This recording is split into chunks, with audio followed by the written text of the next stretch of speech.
கார்முகம் என்று சொன்னால் வில் அப்படிங்கிற மாதிரி. இந்த கார்முக படலத்துல நம்ம பார்த்த அருமையான இடம் எங்க கொண்டு வந்து நிறுத்தினேன் என்று சொன்னால், இந்த வார்த்தையை கேட்டு இந்த செய்யுள்ள நிறுத்தினோம். தடுத்து இமையாமல் இருந்தவர் தாளில் மடுத்ததும் நான் நுதி வைத்ததும் நோக்கார் கடுப்பினில் யாவரும் அறிந்திலர் கையால் எடுத்தது கண்டனர் இற்றது கேட்டனர். கண்ணால பார்த்தாங்க வில்லை ராமன் எடுத்ததை.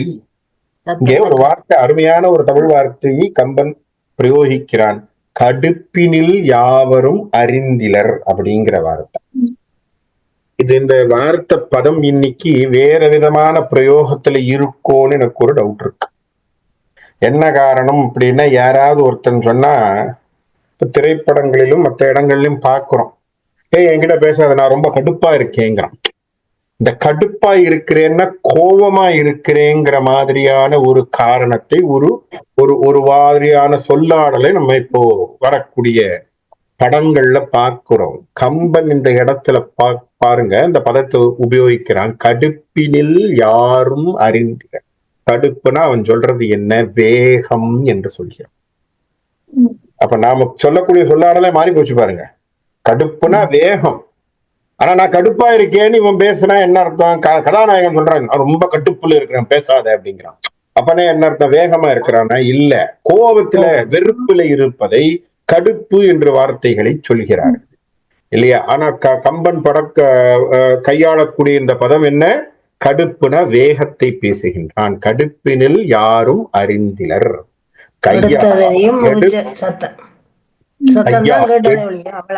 கையால் எடுத்தது கண்டனர் இற்றது கேட்டனர். சத்தம் மட்டும்தான் கேட்டிருக்கு, கையில எடுத்ததை பார்த்திருக்காங்க. அதுக்கப்புறம் என்ன நடந்ததுன்னு யாருக்கும் தெரியல. அப்போ அழகாக கம்பன் என்ன பதத்தை வைக்கிறான்? அவ்வளவு வேகமாக ராமன் செய்திருக்கான். அதை, அந்த வில்லை அவ்வளவு வேகமாக அதை கையில எடுத்ததும், இத கையில எங்க வச்சாருன்னு தெரியல, ஆனா சத்தம் மட்டும் கேட்டு இற்றது கேட்டனர். சத்தம் கேட்டுச்சு காதல். பார்க்க அந்த வில் முறிந்து கிடக்கும். அப்போ இது எல்லாம் பார்த்த உடனே எல்லோருக்கும் வியப்புல இருக்கு. என்னடா அது, ஒரு சின்ன பையன் நினைச்சோம், இந்த சின்ன பையன் என்ன பண்ணிருக்கான்? வில்ல எடுத்தான், பட்டாரம் முடிச்சிட்டான் இல்லையா? மடமடன் முடிச்சு கையில வச்சுட்டானே அப்படின்னு சொல்லி நினைக்கின்ற பொழுது, அந்த வில் முறிந்ததை பதிவு செய்கிறான் கம்பன். என்ன சொல்றான்? ஆரிடை புகுந்தும் நாம் என்று அமரர்கள் கமலதோன் தன் பேருடை அண்டகோளும் பிளந்தது என்று ஏங்கி நெய்ந்தார். அமரர்கள்னா தேவர்கள் என்ன பண்றாங்க? கமலத்தோன் தன் பிரம்மன் படைத்திருக்கக்கூடிய என்ன ஆச்சாம்? பேருடை அண்டம் அண்ட கோளம் பிளந்தது. அப்பா, இந்த பிரம்மன் படைத்திருக்கக்கூடிய பிரம்மாண்டமாக இருக்கக்கூடிய இந்த அண்டகோளம் என்ன ஆச்சா? திடீர்னு உடைஞ்சு போன மாதிரி தோணிடுச்சான் தேவர்களுக்கு. என்ன காரணம்? ராமன் வில் ஒடித்த சத்தம். அந்த சத்தம் அப்படி ஒரு பயத்தை உண்டாக்கி விட்டது. அமரர்களுக்கெல்லாம் என்ன பயம்? ஐயோ, ஏதோ இந்த பூலோகமே உடஞ்சு போச்சு போட்டிருக்கடா அப்படின்னு ஒரு பயம் வந்துட்டோம். அந்த அளவுக்காக அந்த சத்தமானது அப்படி எல்லோருக்கும் போய் விழக்கூடிய அளவுக்கு அந்த சத்தமானது போய் விழுந்திருக்கு. ஆகவே அவர்கள் எல்லாம் பண்ணாங்களா, ஐயோ இந்த உலகம், இந்த பிரம்மாண்டம் உடைந்து விட்டது, பிளந்து விட்டது அப்படின்னு நினைச்சு பயந்து போனாங்களாம். நெய்ந்தனர், வருந்தினர். பாரிடை உற்ற தன்மை பகர்வது ஏன்? பாரிடை உற்ற தன்மை பகர்வது ஏன்? அமரர்களே பயப்பட்டு நின்றார்கள் என்று சொன்னால், கம்பன் சொல்றான், பூலோகத்தில் இருக்கிற மக்களை பத்தி நான் என்ன சொல்லணும் இல்லையா? நான் தனிப்பட்ட முறையில சொல்லணுமா? அமரர்களே பயந்து விட்டார்கள். என்ன பயம்? ஒருவேளை அந்த சத்தத்தை கேட்டு அந்த உலகமே, பூலோகமே இரண்டாக பிளந்ததோ, அந்த பிரம்மாண்டமே இரண்டாக உடஞ்சு போச்சோன்னு நினைக்கக்கூடிய அளவுக்கு அவர்கள் பயந்தார்கள்னு சொன்னா, பூலோகத்தில் வாழ்ந்த மனிதர்களுக்கு அந்த பயம் இருக்குமா? அதை விட பயந்திருப்பாங்க. ஏன்னா நிகழ்ந்தது பூ விலகலைத்தான். அப்ப அந்த அந்த சத்தமானது அவர்களுக்கு இன்னும் பயத்தை சொல்லி இருக்கும். அதை நான் வாயால சொல்லணுமான்னு கம்பன் சொல்லிட்டான். அப்படின்னா என்ன அர்த்தம், நீயே புரிஞ்சுக்கோ இல்லையா. பாரிடை உற்ற தன்மை பகர்வதியேன் பாறை தாங்கி. இப்ப என்ன சொல்றான் அடுத்தது, பாறை தாங்கி வேரென கிடந்த நாகம் இடியென வெறுவிற்று அன்றே. இந்த உலகத்தை, இந்த பூமியை தாங்கக்கூடிய நாகம் அப்படின்னு நம்ம அப்படி ஒரு ஐதீகம் வச்சிருக்கோம் இல்லையா. ஒரு பாம்பு தலையிலே இந்த உலகத்தை தாங்கி கொண்டு இருக்கு அப்படிங்கிற மாதிரி ஐதீகம் ஒன்று. அடுத்தது அஷ்ட திக் யானைகள் இந்த பூ உலகத்தை தாங்கி கொண்டு இருக்கு. இப்படிலாம் நம்மளுடைய புராணங்கள்ல நம்ம எடுத்திருக்கக்கூடிய ஒரு நினைப்புன்னு வச்சுப்போம். அதுல என்ன சொல்றா, நாகம் ஒன்று அதன் தலையிலே இந்த பூலோகத்தை தாங்கி கொண்டு இருக்கு அப்படின்னு வச்சுக்கிட்டா, அந்த நாகம் என்ன ஆகி போச்சா, இந்த சத்தம் கேட்டதுல ஏதோ இடி வந்து விழுந்ததுன்னு சத்தம். ஏன்னா இடியை கண்ட நாகம் போல் பழமொழி இருக்கு இல்லையா. இடியை கண்ட நாகம் போல். ஏன்னா இடி சத்தம் கேட்டதுன்னா பாம்புகள் அஞ்சும். பாம்புகள் என்ன பண்ணும், ஓடிடும். நாகம் போல் சொல்லி. ஆமா, இடி சத்தம் கேட்ட நாகம் போல், அடி இடிதாங்கி அந்த மாதிரி ஒரு விஷயத்தை நம்ம பேசுறோம். அப்ப என்ன காரணம் அப்படின்னா, இடி சத்தமும் மின்னலும் இடியும் கேட்டதுன்னா நாகங்கள் என்று சொல்லக்கூடிய பாம்பு வகைகள் அவைகள் அந்த இடத்துல இருக்காது, ஓடிடும். அவைகளுக்கு அது ஒரு பயம் இல்லையா. அதனாலதான் கோடை காலத்திலே நீங்க பார்த்தீங்கன்னா இடி சத்தம் அதிகமா இருக்கும். கோடை காலத்துல இடி சத்தமும் மின்னலும் அதிகமாக இருக்கும். மழை வர்றதுக்கு முன்னாடி நீங்க பாத்தீங்கன்னா இந்த காலத்துல கார்காலத்துல வின்டர்னு சொல்லக்கூடிய நேரத்துல பெருசா இடி இடிச்சு மழை பெய்யற மாதிரி இருக்காது. மழை சோறு பெஞ்சுட்டு இருக்கும், அவ்வளவுதான். நீங்க பாத்தீங்கன்னா எங்க இடிக்குது மழை பெய்யுதுன்னு இல்லை, அப்படி பாட்டுக்கு மழையா வந்துட்டு இருக்கும், கொட்டிக்கிட்டே இருக்கும். மழைன்னு ஆரம்பிச்சதுன்னா கொட்டிக்கிட்டே இருக்கும்.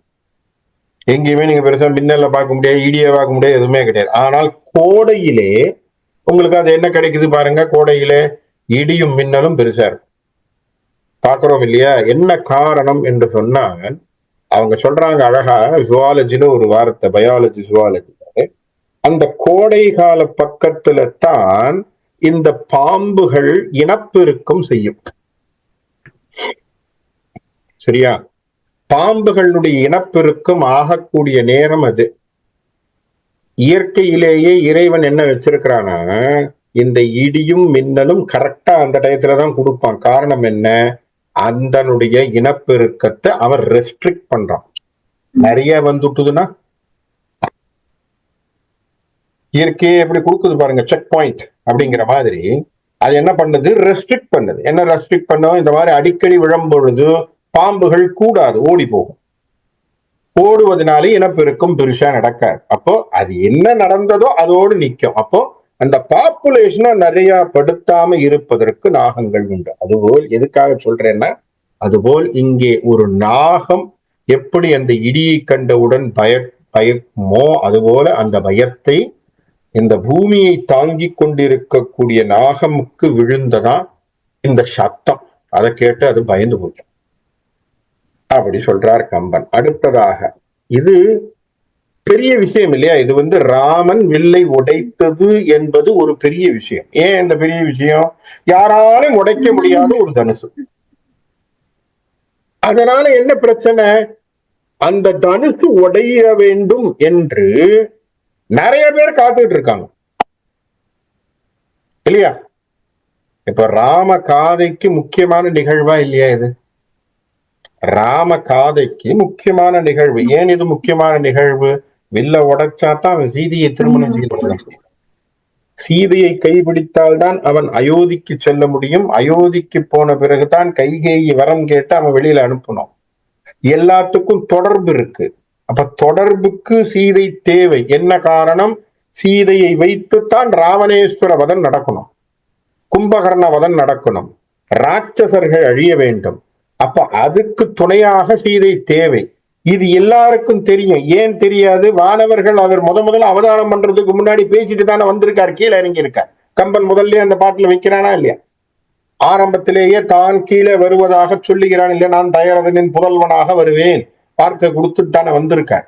அப்ப நீங்க என்ன பண்ணுங்க, ரிஷிகளாக சிலர் போங்க, சிலர்லாம் வானர்களாக வாங்க அப்படின்னு சொல்லி அனுப்பியிருக்கார். அப்போ இந்த கதையை தெரிந்தவர்கள் வானர்கள் எத்தனை பேருமே அத்தனை பேருக்கும் ஒரே சந்தோஷமா தானே உட்கார்ந்துருக்க போறாங்க. அப்பா, அப்போ இந்த நிகழ்வை கண்டு உலகத்திலே அண்டகோடி பிரம்மாண்டத்திலே இருந்த அத்தனை பேரும் மகிழ்ந்தார்கள் என்கின்ற பதிவை கம்பன் வைக்கிறான். எப்படி சொல்றான் பாருங்க. பூமழை சொரிந்தனர் விண்ணோர். மேல கொட்டுறான் பூவை. ஏன்னா அவனுக்கு சந்தோஷம், அவன் எதிர்பார்த்த காரியம் நடக்க போகுது. சீதையின் திருமணம் நடக்க வேண்டும், சீதையின் திருமணம் நடந்தாத்தான் மிச்ச கதை ஓடும். ராமனுடைய ஜரண விசேஷம் அது. அப்ப பூமழை சொரிந்தனர் விண்ணோர், பொன்மழை பொழிந்தது மேகம். அப்படியே மேல இருந்து அப்படியே கொட்டுது, பொன்மழையாக கொட்டுகின்றதா. பாம மா கடல்கள் எல்லாம் பல்மணி தூவி ஆர்த்த. கடல் என்ன பண்ணிச்சா, தான் தன் பங்குக்கு ஏதாவது செய்யணும் இல்லையா, மேல இருக்கிறதெல்லாம் கீழே கொட்டிடலாம்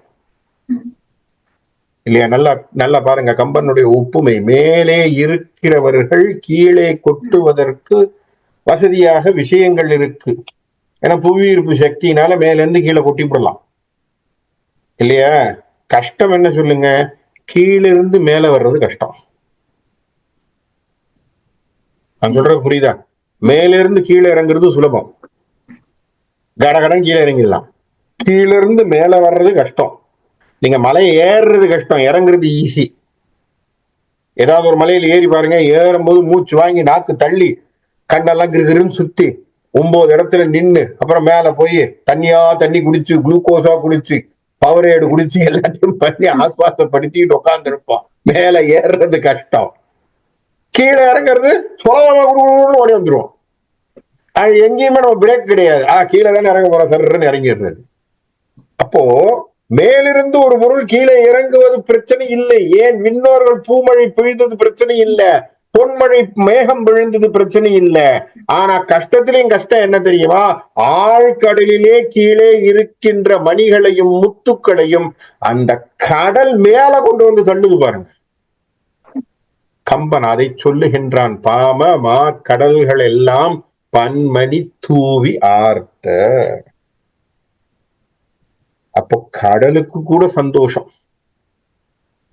கடலுக்கு கூட என்ன, அவங்கவங்க பண்ணதை பண்ணிட்டாங்க, கடல் சந்தோஷப்பட்டுதான். ஆஹா, ராமன் சீதையை மணக்க போகிறான், ஆகவே என் பொருட்டு நான் ஏதாவது செய்யணும்டா அப்படின்னு தன் மடியிலே கிடந்து தவழ்கின்ற முத்துக்களையும் மணிகளையும் கொண்டு வந்து வெளியே தள்ளியதாம் கடல். கோமுனி கணங்கள் எல்லாம் கூறின ஆசை. முனிவர்களுக்கு என்ன தெரியும், இது நல்லது நடக்கணும்னு ஆசிகள் கூறினார்கள். கொற்ற நாமவேல் சனகர்க்கு இன்று நல்வினை பயந்தது என்ன. அப்ப அங்க இருக்கக்கூடிய முனிவர்கள் எல்லாம் என்ன சொன்னாங்களாம், சுத்தி இருந்த முனிவர்கள் எல்லோரும், அப்பா சனகனுக்கு இன்றைக்கு விடிவு காலம். ஏன்னா அவன் ரொம்ப நாளா விசாரப்பட்டது தானே, தன் பெண்ணுக்கு திருமணம் ஆக வேண்டும் என்ற விசாரம் அவன் மனதிலே இருந்தது. ஜனகனுக்கு ரொம்ப நாளா தடங்களா இருந்தது. சீதையின் திருமணத்திற்கு கூட தடங்கள் இருந்திருக்குன்னு இதுல இருந்து நமக்கு தெரியுது இல்லையா. சீதையின் திருமணம் கூட அவன் மனதிலே வருத்தப்படக்கூடிய அளவிற்கு, தந்தையின் மனதிலே வருத்தத்தை தந்து பிறகு திருமணம் நடக்கக்கூடிய அளவிற்கான ஒரு சின்ன தாமதம் சீதையினுடைய திருமணத்திலும் இருந்திருக்கு. அதனால பெண்ணை பெற்ற அத்தனை பேரும் தன் குழந்தைக்கு திருமணமாகலையேன்னு வருத்தப்படுறதுங்கிறது நியாயம்தான். ஏன்னா ஜனகனே வருத்தப்பட்டிருக்கு இல்லையா. அதனால எல்லாருக்கும் அந்த வருத்தம் வருவது நியாயம் என்பது நமக்கு புரியுது. அப்போ அந்த இடத்துல என்ன சொல்றான், அவரை அந்த முனிவர்கள் அத்தனை பேர் என்ன சொல்றாங்களா, ஜனகனுக்கு இன்னைக்கு நல்ல காலம் பிறந்துச்சு. அப்பா, ஏன்னா ராமன் வில்லை ஒழித்து விட்டான், அதனால அவனுக்கு ஒரு நல்ல காலம் என்று வார்த்தையை சொன்னார்கள். அதுக்கப்புறம் என்ன நடந்திருக்கு, அங்க இருக்கக்கூடிய பொதுமக்களுக்கெல்லாம் சந்தோஷம் இல்லையா. தன்னுடைய நாட்டினுடைய ஒரு பெண்ணாக இருக்கக்கூடியவள். சீதை என்பவள் அந்த மிதிலாபுரியில இருக்கக்கூடிய அத்தனை பேருக்கும் பெண்ணை போன்றவள். அதனால அவங்க எல்லாருமே விசாரப்பட்டவங்க. அவங்க எல்லாம் என்ன பண்றாங்க? மாலையும் இழையும் சாத்தும் சுண்ணமும் வாசனையும் வேளை வெண்முத்தும் பொன்னும் காசும் நுண் துகிலும் வீசி, கையில இருக்கக்கூடிய வாசனை பொருட்கள் எல்லாம் வீசுறாங்க வீதியில. என்னன்னா எல்லாம் சந்தோஷம்.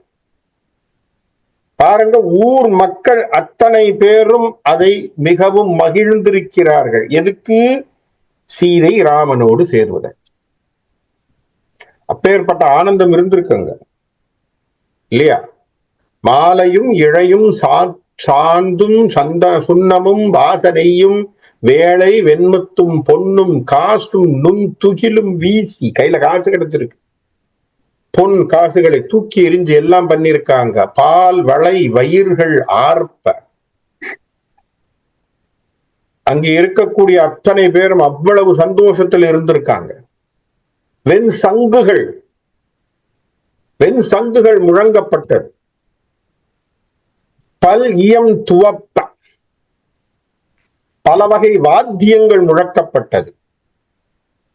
சரியா?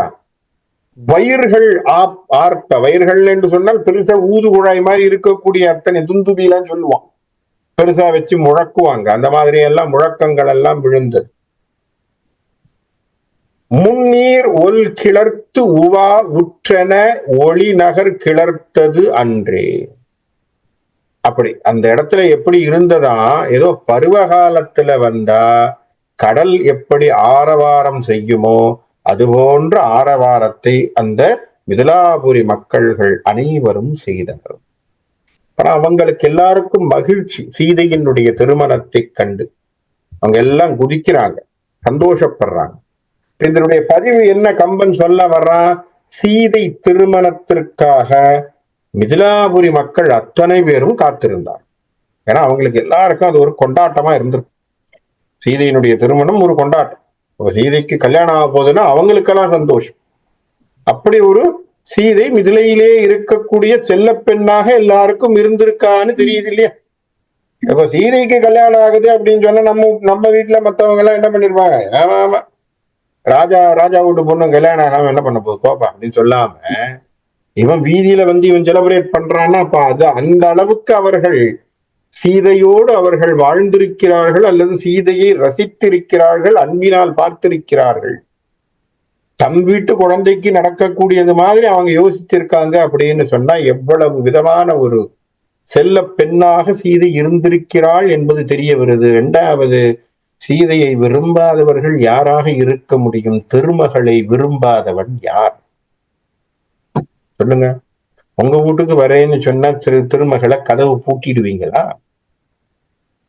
நீ வராதே என் வீட்டுக்கு, மகாலட்சுமியா நீ வராதுன்னு நம்ம சொல்ல போறோமா? கதவே திறந்து வைக்கிறது அவளுக்குத்தானே, வீட்டு கதவே திறந்து வைக்கிறது அவளுக்குத்தானே. வீட்டுக்குள்ள தீபத்தை ஏற்றி வாமான்னு யார கூப்பிடுறோம்? மகாலட்சுமியை தானே கூப்பிடுறோம். அப்ப அப்பேற்பட்ட சீதை அவ அன்பினுடைய உருவமாக அத்தனை பேருக்கும் செல்ல பெண்ணாக இருப்பது என்பது ஆச்சரியத்திற்குரிய பொருள் அல்ல இல்லையா? ஆனா வேதனை தரக்கூடியதாக, வேதனைன்னு சொல்ல முடியாது, மனசிலே அந்த இதிகாசத்தினுடைய குறிப்பின் பொருட்டு நமக்கு ஏற்படக்கூடிய விஷயம் என்ன? சீதையை அயோத்தியிலே கைகேயின் பால் கேள்விப்பட்டு அதுக்கப்புறம் வெளியில போறதுதான். அப்போ திருமகள் அயோத்தியை விட்டு விலகுகிறாள். எந்த இடத்துல? அயோத்தியில வெளியில போறான் கைகேயினுடைய குரலினால. அதுக்கப்புறமாவே என்ன நடந்தது அந்த இடத்துல பாருங்க இல்லையா? இந்த மூமெண்ட், சீதை வெளியில போன உடனேயே ராமனும் சீதையும் போன பிறகு அங்கே தசரதன் தனியாக்கப்பட்டு தயரதன் உயிர் பிரிந்தான் இல்லையா? கரெக்டா? அதனாலதான் சொல்றோம், லட்சுமி இருக்கும் பொழுது சுபங்கள் நடக்கும், அவ வெளியில போனா பிரச்சனை வரும் இல்லையா? காசு பணத்துக்கு மட்டும் இல்ல, அவ எல்லாம் சேர்ந்தவள். அதனால அதுதான் அங்க குறிப்பு அயோத்தியிலே வருகின்ற. அதாவது அயோத்தியா காண்டத்துல படிக்கின்ற பொழுது இன்னும் சுவாரஸ்யமாக பார்ப்போம். சரி, அடுத்தது நல்லியல் மகர வீணை தேன் ஊக்க. நகையும் தோடும் வில் இட வாழும் வீச வேள் கிடந்தனைய நாட்டத்து இயல் மதியும் அன்ன முகத்தினர் எழி தோன்ற சொல்லிய பருவம் நோக்கும் தொகையின் ஆடினாரே. இப்போ அங்கே இருந்த மக்கள்கள் எல்லாம் எவ்வளவு சந்தோஷப்பட்டார்கள் என்று கம்பன் இந்த இடத்திலே மக்களின் சார்பாக இருக்கக்கூடிய அந்த பேரானந்தத்தை இங்க பதிவு செய்யறான். அங்கு இருக்கக்கூடிய பெண்கள் எல்லாம் எப்படியெல்லாம் ஆடி பாடி சந்தோஷப்பட்டார்கள் அப்படிங்கிறத பதிவு செய்யறான். ஏன் இந்த பதிவை கம்பன் இங்கே செய்ய வேண்டும் அப்படின்னா, அங்கே மிதிலாபுரியில் நடந்திருக்கக்கூடிய ஒரு ஆனந்த நிகழ்வினை நாம் புரிந்து கொள்ள வேண்டும் இல்லையா? என்னன்னா, எப்பவுமே நான் ஏற்கனவே சொன்னது போல கம்பன் எப்பவுமே தன்னை ஒரு பப்ளிக்ல ஒருத்தரா வச்சு அந்த பதிவை எழுதுறான்.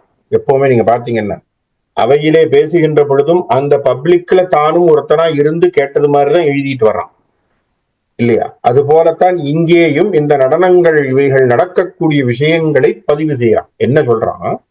நல் இயல் மகர வீணை தேன் உக நகையும் தோடும் வில் இட வாழும் வீச வேள் கிடந்து அணைய நாட்டத்து இயல் மதியும் அன்ன முகத்தினர் எழிலி தோன்ற சொல்லிய பருவம் நோக்கும் தோகையின் ஆடினாரே. அப்ப என்ன சொல்ல வரார் அப்படின்னு சொன்னா, வேல் தாங்கியதை போன்று வேலை போன்ற கண்களை உடைய எல்லியல் மதியும் அன்ன இரவிலே எழும் சந்திரனை போன்ற முகத்தை கொண்டவர்களாக சொல்லிய பருவம், பருவம்னா இந்த இடத்துல கார் பருவம்னு அப்படின்னா என்ன அர்த்தம்? மழைக்காலங்கள்னு. அந்த பருவங்களிலே வருகின்ற பொழுது அந்த பருவத்திலே அந்த மேகத்தை பார்த்து, கருத்த மேகத்தை பார்த்து தோகை விரித்து மயில் ஆடுவதை போல் இந்த பெண்கள் ஆடினார்கள் இல்லையா? அப்போ இந்த மயில் எப்படி மேகத்தை கண்டு ஆடுமோ, அதுக்கு மட்டும் ஒரு பெக்யூலியர் கேரக்டர் பார்த்தீங்களா? ஒரு குணாதிசயத்துல மயில் மழை மேகத்தை கண்டு தோகை விரித்து ஆடும். அப்ப அந்த மழையோடு அதுக்கு சம்பந்தம் நிறைய இருக்கு. அந்த மழை மேகத்தை பார்த்து இது தோகை விரித்து ஆடுவதை போல் இந்த மகளிர்களும் அவர்கள் அந்த சீதையினுடைய இந்த வைபவத்திற்காக மனதை நினைத்து அவர்களும் நடனமாடினார்கள் அப்படின்னு சொல்றார். அப்பேற்பட்ட ஒரு ஒப்புமையை வைக்கிறார். அடுத்தது, உன்னரவு அருந்தினாரின் சிவந்த ஒளிர் கருங்கண் மாதர் புன்முரு புலவி நீங்கி கொழுநரை புள்ளி கொண்டார். இந்த பெண்கள் சில சமயங்களிலே வீடுகளிலே இந்த இடத்துல ஒரு வீட்டுக்குள்ள நடக்கக்கூடிய ஒரு சாதாரண நயத்தை கம்பன் வைக்கிறான். என்ன அப்படின்னு சொன்னா, சாதாரணமா காலையில ஏதாவது ஒரு சண்டை பெண்ணுக்கும் ஆணுக்கும் ஏற்படுதுன்னு வச்சுப்போம் தம்பதிகள் இடத்தில். அதற்கு பேர் என்ன சொல்றான்? வள்ளுவன் கூட பேசியிருப்பான். அதுக்கு பேர் ஊடல்னு பேர். ஊடல்னா சின்ன சின்ன சண்டைகள். சில சமயம் இந்த சின்ன சண்டை ஒரு 2-3 நாள் நிற்கும். சரியா? இந்த ஊடல் கொஞ்ச நாள் அது சின்ன ஊடலா இருக்காம ஒரு மீடியம் சைஸ் ஊடலா போயிடும், இல்லைன்னா ஒரு வாரம் ஊடலா போகும். அந்த மாதிரி ஆயிடும். காரணம் என்னன்னா, ஒரு சின்ன சண்டை தான். இவர் சொல்றது சொல்லியிருக்க மாட்டாரு, அங்க கேட்கறது கேட்டிருக்க மாட்டாங்க, ஏதோ ஒண்ணு நடந்திருக்கும். இந்த ஊழல்கள் நடந்திருக்குமா? இந்த ஊழல் வந்தது என்று சொன்னால் சாதாரணமாக தம்பதிகள் இடத்திலே ஆண் வற்புறுத்தி கேட்டாலும் பெண்ணுக்கு அந்த ஊழல் இருந்த காரணத்தினாலே அவள் சட்டென்று ஒப்புக்கொள்ள மாட்டாள். ஆகவே அவள் முகத்தை திருப்பிட்டு போறதோ அல்லது சாமான கொண்டு வச்சுட்டு போயிட்டு இருக்கிறதோ, இந்த விஷயங்கள் எல்லாம் வீட்டுக்குள்ள நடக்கும். இப்ப என்ன ஆச்சா, சீதைக்காக மனம் முடிக்க ஒருவன் வந்தான். அந்த சின்ன பையன் என்ன பண்ணிட்டான்? வில்ல உடைச்சுட்டான்னு கேள்விப்பட்ட உடனே மிதிலாபுரியில் இருந்த பெண்கள், ஊடலோடு இருந்த பெண்கள் ஊடல் மறந்து தன் கணவனை கட்டி அணைத்து கொண்டனர்னு வார்த்தையை போறோம் கம்பன். அப்ப என்ன அர்த்தம்? சீதைக்கு திருமணமாக போகுதுன்னு சொன்னா பகையை கூட மறந்து உறவை தேடினார்கள் இல்லையா? பகை மறந்தனர், உறவை தேடினர். அப்படி ஒரு எண்ணத்தை சீதையினுடைய திருமணம் அவர்களுக்கு தருகிறது. பகை மறந்து போகும். அப்படி எவ்வளவு சந்தோஷமான விஷயம் பாரு. பகை இல்லை, மனசுக்குள்ள இருந்த அந்த விஷயங்கள் இல்ல. தெரியுமா தெரியுமா வெளியில வந்து ஓடி வந்து ஒரு அம்மா சொல்லுது, பக்கத்து வீட்டு அம்மா ஓடி வந்து கதவை தட்டி சொல்லுது, வசந்தி வசந்தி கேளு கேளு, தெரியுமா தெரியுமா நம்ம சீதையை பாக்கிறதுக்கு ஒருத்தன் வந்தா, அந்த வில்லு விந்துக்கு இருந்தது அரண்மனையில, அதை டக்கு நான் உடைச்சுட்டான் தெரியுமா? அப்படியா? வர என் வீட்டுக்காரர்கிட்ட போய் சொல்லிட்டு குடுக்குடுன்னு போய் கதவை தட்டி, ஹஸ்பண்ட் பேசாம உட்கார்ந்து இருந்தாலும் என்னங்க என்னங்க சொல்லி கேட்டீங்களா நான் கையை பிடிச்சு காலை பிடிச்சு அவங்க கிட்ட சொல்லிட்டு உட்கார்ந்து இருக்கான். அப்போ பகை மறக்கக்கூடிய இடத்திலே சீதையின் உடைய நல்ல விஷயங்கள் அங்கே அவர்களை சேர்த்து வைக்கிறது. ஒரு தம்பதியை சேர்த்து வைக்கக்கூடிய இடத்திலே ராமனும் சீதையினுடைய பேர் ஏற்பட்டிருக்குன்னா யோசிச்சு பாருங்க. அதனால்தான் தம்பதிகள் இடத்திலே ஒற்றுமை வேண்டும் என்று சொன்னால் ராம சீதையாக இருத்தல் அவசியம்னு சொல்றோம்.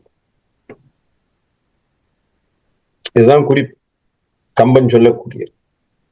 ராவனும் சீதையை போல் இப்ப என்ன அர்த்தம்? பேச்சுவாக்கில கூட பகையை மறக்கக்கூடிய அளவிற்கான விஷயங்களை அப்படி செய்கிறது.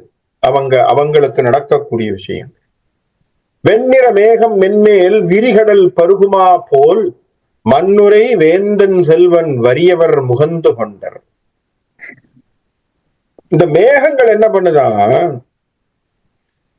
இந்த கடலானது விரிந்து இருக்கு. என்ன அருமையான வார்த்தை பாருங்க. கடலே விரிந்துதான் இருக்கும். கம்பன் என்ன வார்த்தை போட்டான்? விரி கடல்னு வார்த்தை போடுறான். அப்படின்னா என்ன அர்த்தம்? ஏற்கனவே விரிவாக இருந்தால்தான் அது கடல். பெருசா இருந்தாதானே அது கடல். இப்ப விரிவா இருக்கிறது தானே அது கடல். ஆனா வார்த்தையை ஏன் விரி கடல் என்ற வார்த்தையை சேர்த்து சொல்றான் என்று சொன்னால் அளவிலே பெரியதுன்னு இல்லையா? அளவுல பெருசுடா அப்படின்னு வேறு. இப்ப விரி கடல், உன்னுடைய நினைப்புக்குள்ள கடலினுடைய அளவை சொல்ல முடியாது. ஆகவே அது விரிந்த கடல். அப்ப விரி கடலாக இருக்கக்கூடிய இடத்திலே என்ன பண்ணுதான்? வெண்ணிற மேகம் எப்படி போய் தண்ணீரை முகந்து கொள்கிறதோ. ஒப்புமை, இந்த இடத்துல ஒரு ஒப்புமையை தருகிறான். ஒரு மேகம் போய் என்ன பண்ணுது? தண்ணீரை முகந்து கொள்கிறது. அந்த கிரணங்கள் கதிரவனுடைய இந்த சூடான தன்மை மேலப்பட்டு மேகங்கள் ஆவியாக போய் மேகங்கள் அதை தண்ணீரை எடுத்துக் கொள்கிறது இல்லையா? அந்த சமாச்சாரத்தை எழுதி என்ன சொல்றான்? எப்படி விரி கடல் அந்த தண்ணீரை அந்த மேகத்திற்கு தருவதற்கு தயாராக இருக்கிறதோ அதுபோல் மண் உரை வேந்தன் செல்வம் வறியவர் முகந்து கொண்டனர். இந்த இடத்துல மிதுலையிலே ஜனகன் என்ன பண்ணானா? செல்வத்தை திறந்து விட்டுட்டான். கஜானாவை திறந்து வச்சுட்டான். எப்படி மேகம் தண்ணீரை உறிஞ்சு கொண்டு போனதோ அதுபோல் வறியவர்களே நீங்க கஜானா திறந்திருக்கு, நீ எவ்வளவு வேணுமா நீ எடுத்துக்கோ, நான் கொடுக்கலேன்ட்டான். என்ன சொன்னா? முகந்து கொண்டனர். முகல்வது எப்படின்னா என்ன முடியுமோ அவனால அள்ளிட்டு போக வேண்டியது. அப்படியான ஒன்றை அவன் என்ன செய்தான்? பொதுமக்களுக்கு தந்தான். ஏன்னா அவனுக்கு சந்தோஷம் இல்லையா? தன்னுடைய பொண்ணுக்கு கல்யாணம் ஆக போதுன்னா அவனுக்கு சந்தோஷம் இல்லாம என்ன செய்யும்? அப்ப அப்படி அவன் வறியவர்களுக்கு கொடுக்கிறான். வைரியர் மதுர கீதம் மங்கையர் அமுத கீதம் செய்யவர் மகரையாளின் தேன்பிழி தெய்வ கீதம் பயிர் கிளை வேயின் கீதம் என்று இவை பருகி விண்ணோர் உயிருடை உடம்பும் எல்லாம் ஓவியம் ஒப்ப நின்றார். அந்த மிதிலாபுரியிலே வைரியர் அப்படின்னு சொன்னா கூத்து ஆடக்கூடியவர்கள்னு பேர். கூத்து அப்படின்னு சொன்னா டிராமாஸ்ன்னு சொல்ல. இன்னைக்கு அது டிராமான்னு மாறி இருக்கு. இந்த காலத்துல தெருக்கூத்து அந்த மாதிரிலாம் சொல்லுவாங்க இல்லையா? அப்படிதான் பேசுறது. தெருக்கூத்து அந்த மாதிரி தான் சொல்றது. கூத்து அப்படின்னா வேஷம் போட்டுக்கொண்டு ஒரு சமாச்சாரத்தை செய்பவர்கள். இன்றைக்கு அது டிராமா, பல்வகையிலே அது சினிமா, அந்த மாதிரி திரைப்படம் அப்படி மாறி இருக்கு. இப்ப கூத்தர்களின் இனிய பாடல்களும் மதுரை கீதம், அந்த மிதிலாபுரியில் இருந்த மகளிர்களுடைய அமுத கீதம், அழகான அமுத பாடல். செய்யறியார் அப்படின்னா யாழை மீட்டி பாடக்கூடிய பாணர்கள்னு பேர். அந்த பாணர்கள் அவர்களுடைய பாடல். மகரயாழின் தேன்பிழி, மகரயாழ் அப்படின்னு சொல்லி ரெண்டு யாழ்கள் இருந்ததுன்னு சொல்றாங்க. அல்ல, மகரயாழ் அப்படின்னு ஒரு யாழ் ஒன்று இருந்ததாக பேசப்படும். அந்த யாழை மீட்டிக்கொண்டு பாடக்கூடிய தேனை போன்ற கீதங்களை இசைத்தவர்களும், தெய்வ கீதம், அழகாக தெய்வத்தை சொல்லக்கூடிய பாடல்களும், வேயின் பயிர் கிளை அப்படின்னா புல்லாங்குழலினுடைய நாதம், இவையெல்லாம் ஒழிக்கப் பெறுகின்றது. இதையெல்லாம் என்ன ஆகுது, அங்க ஓடிட்டு இருக்கான் அப்படி சத்தமா எல்லா இடத்திலும் ஒவ்வொருத்தன் எல்லாம் அழகா சந்தோஷத்துல அவரவர்களுடைய நாதங்களை செய்து கொண்டிருக்கிறார்கள். இவற்றை செவியால் கேட்டு விண்ணோர்கள், தேவர்கள் என்ன பண்றாங்களாம், தேவர்கள் இங்க கீழே சாதாரணமான மக்கள்களோடு மக்களாக தானும் கலந்து கொண்டார்கள். என்ன காரணம்? தேவர்களுக்கு இப்போ சீதையின் திருமணம் நடக்க போகுது, நாம எல்லாம் கலந்துக்கணும்னு வந்துட்டாங்க. அப்ப அவர்கள் எல்லாம் கீழே இறங்கி இந்த கீதங்கள் இசைக்கின்றவர்களோடு சேர்ந்து அவர்களும் அப்படி இருக்கிறாங்களாம். ஐயன் வில் அறுத்த ஆற்றல் காணிய அமரர் நாட்டு தையலர் இழித்து பாரின் மகளிரை தழுவி கொண்டனர். செய்கையின் வடிவின் ஆடல் பாடலின் தெளிதல் தேற்றா மையறி நெடுங்கண்ணோக்கம் இமைத்தலும் மங்கி நின்றார்.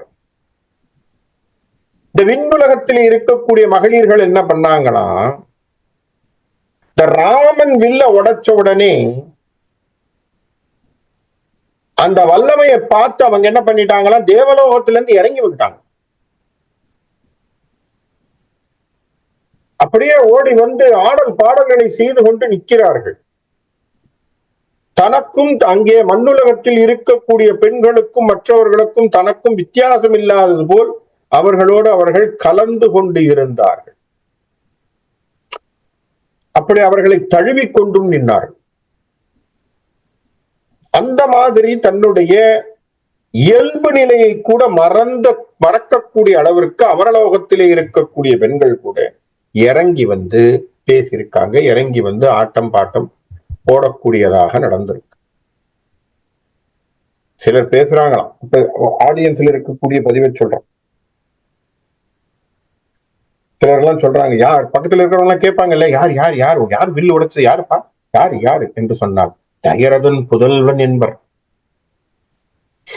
அவர் யார் தெரியுமாப்பா, அவன் யார் தெரியுமா, அவர் தான்ப்பா இந்த தசரத சக்கரவர்த்தி இருக்காரு, அவருக்குள்ள தயரதன் புதல்வன் என்பார். ஒருத்தர் சொன்னானா, அது மட்டுமாப்பா, பாரு அந்த பையன், அந்த பையனுடைய கண்ணை பாரு, அந்த பையனுடைய கண்ணை பார், தாமரை கண்ணன் என்பார். பொதுமக்கள் எந்த அளவுக்கு ரசிச்சிருக்காங்க பாருங்க ராமனை, இல்லையா? அவர் சின்ன பையன் அங்க நிக்கிறான், வில்ல உழைச்சிருக்கான், அவ்வளவுதான். அந்த ராமனை ரசித்த பப்ளிக் அவருடைய பதிவை சொல்றான் கம்பன், தயரதன் புதல்வன் என்பார். தயரதனுடைய புதல்வன் தாமரை கண்ணன் என்பார். பார்க்க அழகான கண்கள். புயல் இவன் மேனி என்பார். எப்படி இருக்கா, புயல் மாதிரி வேகம்னா வேகண்டப்பா, நீ பார்க்கணுமே. அவன் வில்லு எடுக்கிற சமயம் ஒண்ணுமே தெரியலப்பா, வந்தா காலை வச்சா டக்குன்னு எடுத்தா சத்தம் தான்ப்பா கேட்டது, உடஞ்சு போச்சுப்பா.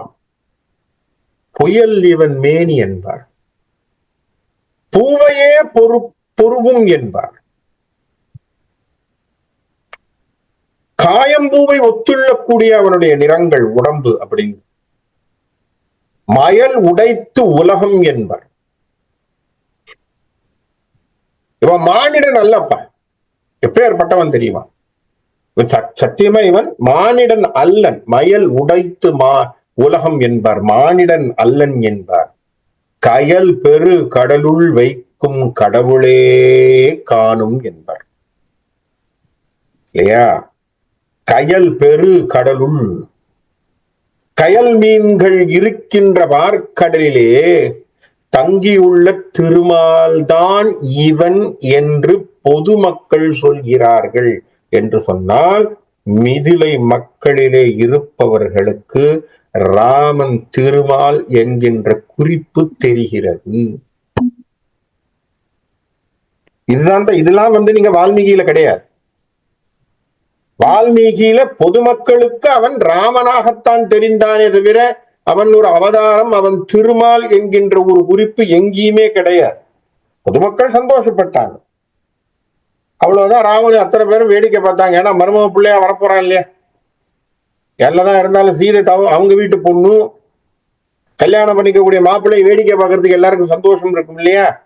அதை எல்லாரும் வேடிக்கை பார்த்தாங்க, அவ்வளவுதான். மிதிலையில இருக்கக்கூடிய பெண்கள் எல்லாம் ஓடி வந்து, அவர் வீதியில நடக்கும் போது ஓடி வந்து எல்லாரும் வேடிக்கை பார்த்தாங்க. இது வான்மீகத்தில் இருக்கக்கூடிய சுற்று. ஆனா இங்க சொல்லுகின்ற பொழுது அழகாக வார்த்தையை போட்டிருக்கான் கம்பன். என்ன சொல்ல வர்றான் கம்பன்? இந்த குறிப்பால் என்ன சொல்றான்? மிதிலை மக்களுக்கு கூட அவன் திருமால் என்பது தெரிந்தது.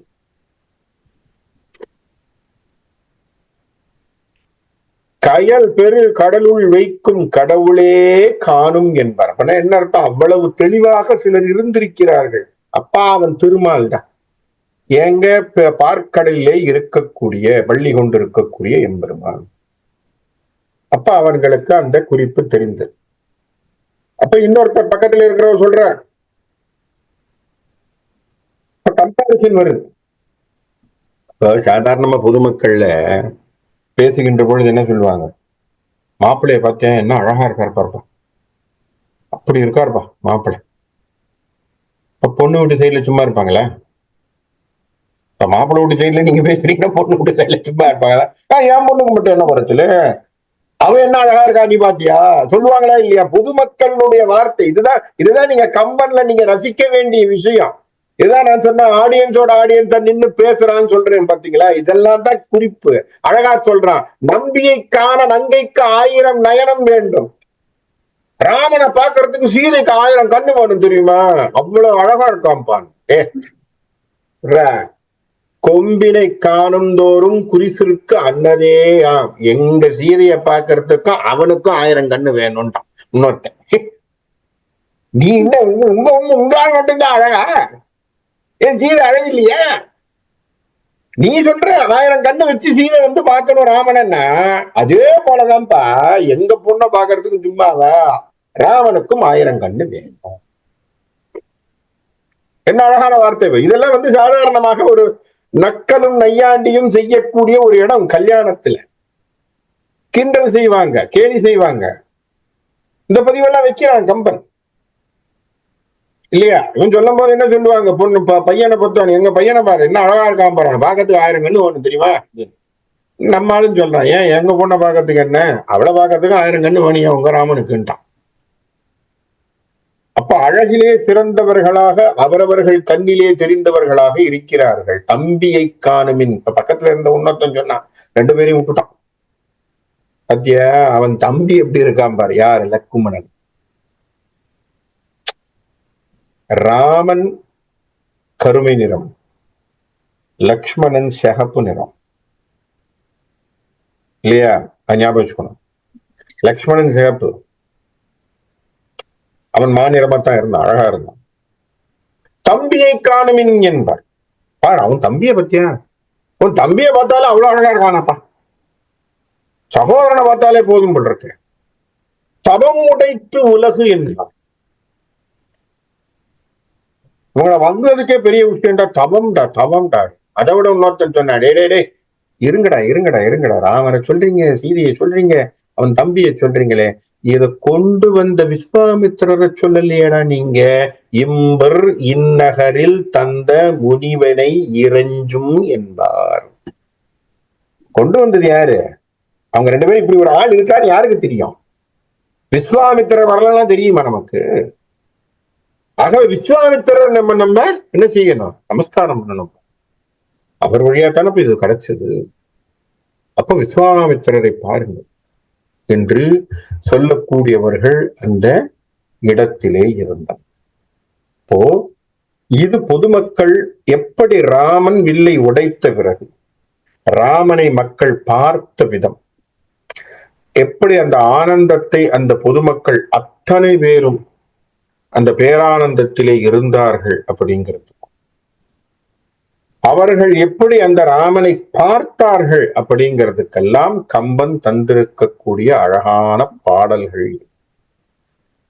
அப்ப இதிலிருந்து நமக்கு என்ன சுட்டாக தெரிகிறது என்று சொன்னால், மிதுளைப்புரி நகரத்திலே இருந்த அத்தனை பேருக்கும் சந்தோஷம் சீதையினுடைய திருமணத்துக்கு. ஏன்னா அந்த ஒரு வைபவம் நடக்கணும் நிறைய நாள் காத்துட்டு இருந்திருக்காங்க.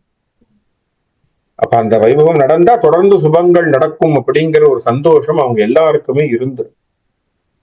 ஆகவே தான் அவர்கள் இன்னைக்கும் அந்த அயோத்தியிலே அந்த கோவில் திறந்த பொழுது,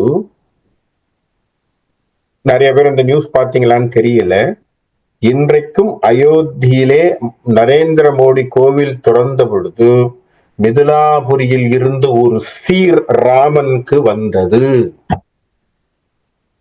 மாமனார் மாமியார் வீட்டுல இருந்து சீர் வந்தது ராமனுக்கு. விட்டு கொடுக்கல. கலியுகத்திலும் கூட ஒருவனுக்கு அந்த தொல் செயலா இருக்கா அப்படின்னு சொன்னா எங்க ராமன் தாயா, எங்க ராமன் தான். கிருஷ்ணருக்கு கூட கிடைக்குமான்னு தெரியாது. நான் சொல்ற புரியுதா? கிருஷ்ணருக்கு கூட கிடைக்குமான்னு தெரியாது. மிதுலாபுரியிலே இருந்து மாமனார் சீர் கொண்டு வந்து கொடுத்தாங்க ராமன் அவன் கோயிலுக்கு. ஏன்னா எங்க ஊர் சீதை, அதனால அவருக்கு துணிமணிகள் கொண்டு வந்து நாங்க தரணும், அது எங்க தரப்புல நாங்க செய்யணும், அந்த நாட்டிலிருந்து வந்தது. அப்போ இன்றளவும் ராமன் அந்த பெருமையோடு இருக்கிறான் என்று சொன்னால் அது ராமனுடைய பலமா சீதையினுடைய பலமா தெரியாது. ஆனால் ராம சீதையினுடைய காப்பியம் இருக்கின்ற வரையிலே, அந்த ராமகாதையும் ராமநாமமும் இருக்கின்ற வரையிலே நமக்கு இன்றைக்கும் ஒரு நல்ல கதி உண்டு அப்படிங்கிறது தான் இந்த திருமண வைபவத்துல நம்ம தெரிஞ்சுக்கக்கூடிய விஷயம். இதை தொடர்ந்து சீதையினுடைய நிலையை பற்றி பேசுவாங்க. அதுக்கப்புறம் ராமர் ஜனக அந்த மிதிலாபுரியில் அவர் நடந்ததும் அவரை பொதுமக்கள் பார்த்ததும் அதுக்கப்புறம் திருமணம் நடக்கிறதெல்லாம் வரக்கூடிய பாடல்களுடைய தொடர்பா இருக்கும். அதையெல்லாம் நம்ம பிறகு பார்க்கலாம் அப்படின்னு சொல்லி இந்த இடத்துல இன்னைக்கு நான் இதை நிறுத்துகிறேன்.